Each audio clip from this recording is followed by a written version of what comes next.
आज तो मेरा मन जय श्री राम कहने का कर रहा है। तो सनातनियों, चलो एक बार कहते हैं जय श्री राम, जय श्री राम, सनातन धर्म की जय।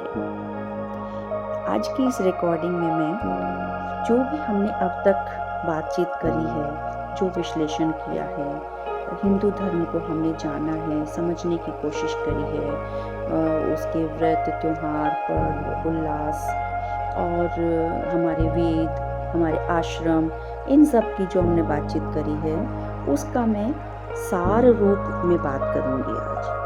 हिंदू धर्म का सार क्या है? नंबर 1, हिंदू धर्म कोई संकीर्ण रिलीजन या मजहब नहीं है, बल्कि एक उदार धर्म है। हिंदू धर्म किसी एक पुस्तक पर अथवा किसी एक व्यक्ति पर आधारित नहीं है, बल्कि इसका ज्ञान हजारों ऋषियों मुनियों ने अपने पूरे जीवन भर साधना करके प्राप्त किया है। हिंदू धर्म एक उदार धर्म है, इसमें कोई संकीर्णता नहीं है। हिंदू धर्म में अन्य सभी धर्मों के अच्छे विचारों का स्वागत है। हिंदू धर्म किसी भी धर्म के खिलाफ नहीं है, बल्कि सभी धर्मों को एक समान भाव से देखता है। हमारे धर्म के अनुसार सारी सृष्टि की रचना करने वाला, चलाने वाला और विलय करने वाला एक ईश्वर ही है, जो सर्वशक्तिमान है, जो अनादि है और अनंत है, अर्थात जो न तो पैदा हुआ है और न कभी समाप्त होगा। वह कण कण में विद्यमान है, वह सनातन है।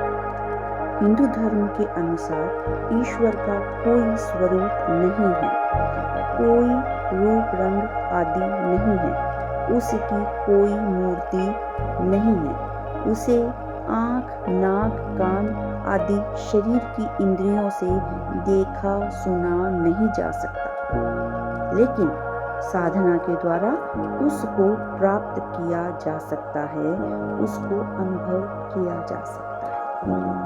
हिंदू धर्म में आत्मा के अस्तित्व को माना जाता है।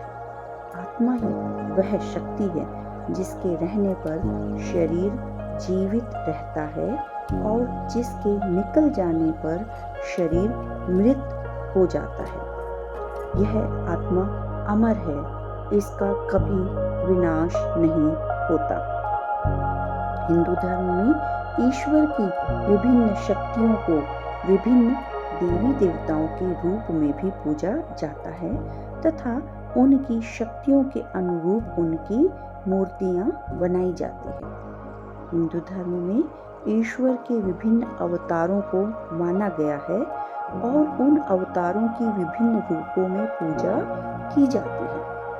हिंदू धर्म में यह माना जाता है कि ईश्वर को प्राप्त करने के लिए बहुत से मार्ग हैं, जैसे ज्ञान योग, राजयोग, भक्ति योग, प्रेम योग, मंत्र योग, तंत्र योग, कर्म योग, कुंडलिनी योग, क्रिया योग आदि।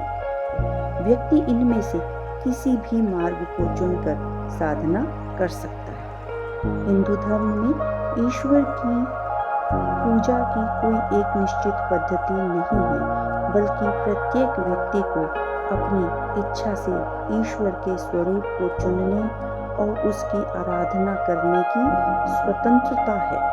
सभी लोग अपनी इच्छानुसार पूजा कर सकते हैं। हिंदू धर्म के अनुसार नास्तिक व्यक्ति को भी अपने विचारों के अनुरूप जीवन जीने की स्वतंत्रता है। हिंदू धर्म के अनुसार संसार में प्रत्येक जीव और वस्तु ईश्वर द्वारा रचित है। इसी कारण किसी से भी घृणा या द्वेष करने का प्रश्न ही नहीं उठता। हिंदू धर्म में पुनर्जन्म के सिद्धांत को माना गया है, अर्थात मृत्यु होने के पश्चात प्रत्येक जीव को अपने कर्मों के अनुसार अगला जन्म प्राप्त होता है।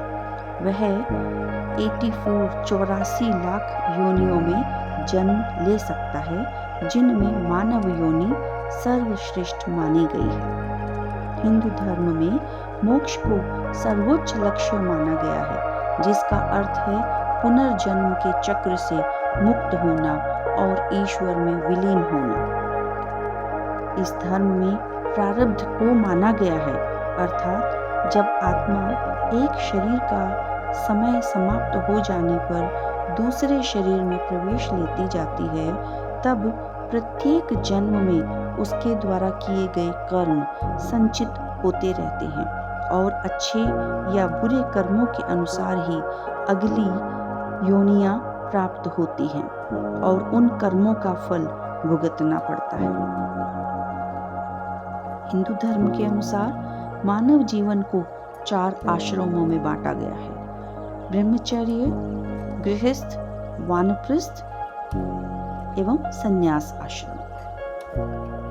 हिंदू धर्म के अनुसार मनुष्यों के 4 वर्ण माने गए हैं: ब्राह्मण, क्षत्रिय, वैश्य व शूद्र। ये वर्ण मनुष्य के कर्मों के अनुसार निश्चित होते हैं, जन्म के आधार पर नहीं। ये वर्ण सामाजिक व्यवस्था के लिए बनाए गए हैं। चारों वर्णों के व्यक्ति एक दूसरे से छोटे या बड़े नहीं हैं, बल्कि एक दूसरे के पूरक हैं। सभी अदिति देवताओं की माता के पुत्र हैं। कोई भी व्यक्ति अछूत नहीं है। हिंदू धर्म में कोई विशेष प्रकार के वस्त्र पहनने या कोई प्रतीक चिन्ह धारण करने की आवश्यकता नहीं है। हिंदू धर्म में दूसरे धर्म के व्यक्तियों को अपने धर्म में लाने की कोई उत्सुकता नहीं है। हिंदू धर्म में जीवन के 4 लक्ष्य माने गए हैं: धर्म, अर्थ, काम, मोक्ष। प्रत्येक व्यक्ति को जीवन में इन चारों लक्ष्यों की पूर्ति के लिए कार्य करना होता है। हिंदू धर्म में मानव का परम लक्ष्य ईश्वर की प्राप्ति माना गया है। प्रत्येक व्यक्ति को अपने जीवन में ईश्वर की प्राप्ति के लिए प्रयत्नशील रहना चाहिए। जय श्री राम। जय हिंदू धर्म। जय सनातन।